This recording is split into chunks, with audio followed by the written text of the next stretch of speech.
Okay, hey everybody, welcome to our next episode of Interview with the Hooligan. Here's our next hooligan. Introduce yourself. Hi, Sylvia Maas here, hooligan number 455. So Sylvia, are you from Ranchita? No, I'm not. I'm from Borrego Springs, down the hill. Our big sister, that's what we call Borrego Springs. Ah, So how long have you been coming to Ranchita? well, I've been riding my bike up that long grade for the last decade. So about then. And then we met Mike, my friend Badass and I met Mike like one of the first days that you guys were open. Yeah, that was like our first year. Yep. Mike was impressed with y'all calves. I should have been offended, but I wasn't. I was like, describe their calves again. Okay, so you know this area, and you love just going up the glass elevator. Okay, so this is how it's gonna go with Interview with a Hooligan. You pick a topic, and then I will ask you 3 questions from that topic. So this gives us mutual trust that you won't give me something crazy, and then I won't ask you something crazy. All right. So what's your topic? The topic's going to be Race Across America coming through Ranchita. Okay. Race Across America. So where does Race Across America start and where does it end? So it starts in Oceanside at the pier, and then 3,100 miles east in Annapolis at the pier, it ends. Where they end it. What? Do you know why they picked Oceanside? Like of all the places they could have picked to start on the west? They probably got welcome to come to Oceanside because, as you know about permitting, it's all about the permitting. And so they've had Race Across America over the last 30 years in different places to start. But a lot of it has to do with logistics and permitting, and you have to get permits for every county you're in. And believe me, I know. You know, I know you all about permitting I know. Or lack thereof. So they do pass through here. So how long have you been doing the Race Across the West? So I've done, my first Race Across the West was 2016, and I've done 5 Race Across the West, and this year we're doing Race Across America. Is it, do they can have them on the same year, like the Race Across the West? Yeah, so Race Across the West America? is the first third of Race Across America, so they leave at the same time, and the Race Across the West goes 930 miles to Durango, Colorado, and then the RAAM riders just keep going. Goodness. Yeah, and so here's the thing, every time I've gotten to Durango, I always think, oh my God, I can't imagine going any farther. So and you're glad you're done. This year, we're just gonna keep going. So, okay, so you say you've been doing it since 2016. Since then, what has been the craziest thing you've seen while riding? Something that like stuck with you.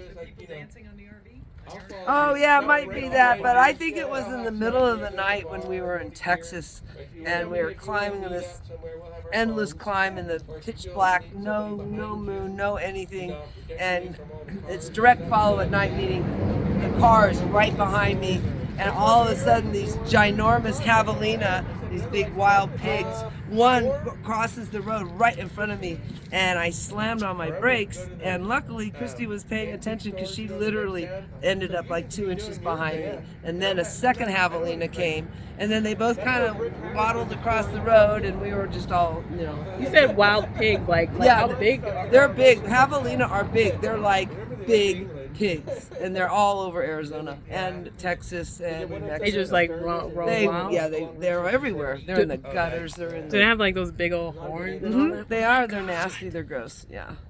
Did they look at you when they were crossing? Did they? Well, these were huge, and this was literally like 3 in the morning. So it was like we saw them, and it was like this glow in our headlights. These ginormous animals. I don't even think they looked at us, but I've had them where they've almost taken me out. Like come up, you know, they dart out of the bushes. We were in Big Bend National Park at a different race, and they darted at the mother, and then the babies darted out of the bush, and I almost went down. I mean, they just out of nowhere they appeared in the road, so they're just wild. Okay, so since you have to go so far, is there like camping that takes place? Like, can you like park your bike and then just camp? It's nonstop, which means that it's a running clock.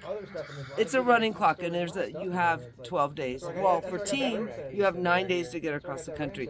You can sleep as much as you want, but you you only have 9 days. So really, honestly, for most solo riders, they probably get about 3 hours of sleep a day for 12 days, because that's really, for most riders, not the top riders, but for the most of us mere mortals, it's going to take the whole time. And you have to do about 300 miles or a little less, 270 miles a day, I think you have to do. A day? For 12 days, yeah, to get there in time.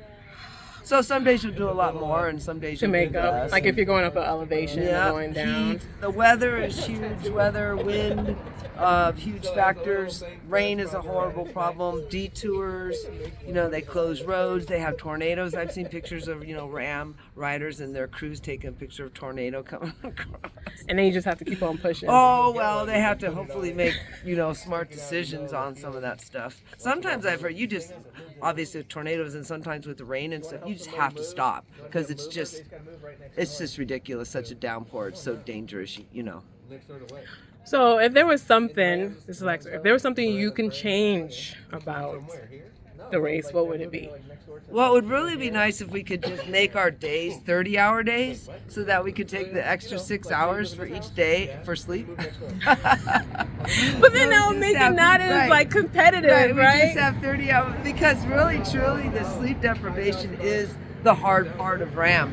I mean, people that are training, they're going to be fit, they're going to be able to do it, bar other complications, but the sleep deprivation is brutal. That's how they separate the regular folks from the gods. It is.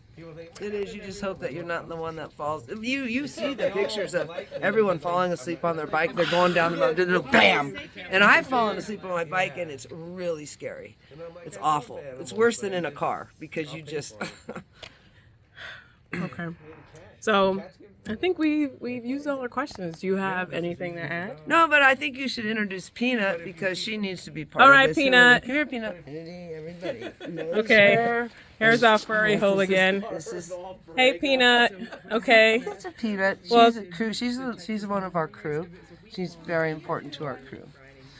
I know she's popular. Yeah, she's very popular. She's a good girl. All right. Well, thank you for hanging out with us. All right. Bye. Bye.